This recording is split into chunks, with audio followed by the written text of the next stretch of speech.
Hi everyone, I'm Deputy Mayor Mark Bain and I'm here with all the highlights from the March Ordinary Council meeting. Earlier this year at January's annual general meeting of electors, residents submitted several notices of motion on key issues like protecting local flora in Canning Vale, planting more trees in Wilson Park, as well as strategies to tackle local waste. After a review by City's officers, these motions were presented at this month's meeting, with Council endorsing a number of them. From these motions, Council has endorsed the review of relevant species located within the Bankshire woodland at 351 Bannister Road in Canning Vale for consideration and inclusion on the significant tree register. Additionally, Council endorsed the investigation of planting a stand of trees in the dog exercise area at Wilson Park to help improve shade in the area as well as increase Canning's tree canopy.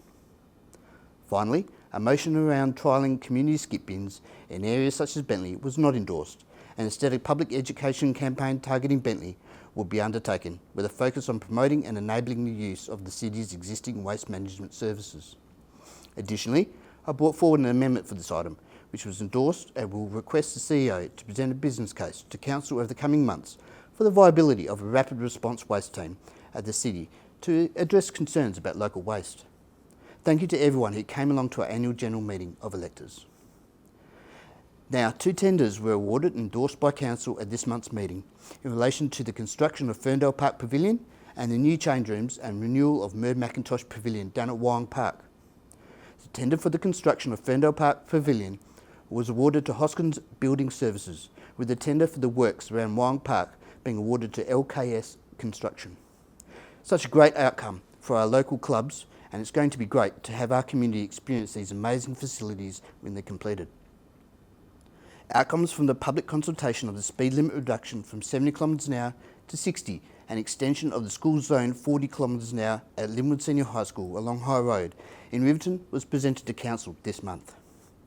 Inclusive of the results of the consultation, technical assessment and best practice standards, Council ultimately endorsed the lodgement of the application with Main Roads WA to reduce the speed limit. Finally, a notice of motion was presented to Council that I had put forward regarding a formal review of the City's graffiti policy. Endorsed by Council, this review will seek to further clarify conditions and circumstances around removal of graffiti from private property in the City, as well as clear definitions around removing graffiti on private and City-owned property. Additionally, this will also seek cooperation with public or government service providers for the purpose of the City removing graffiti from their assets.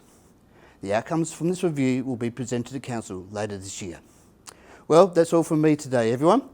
If you'd like more information about any of the key decisions and outcomes from this month's Council meeting, please visit the Agenda and Minutes section of our website. Thank you, everyone.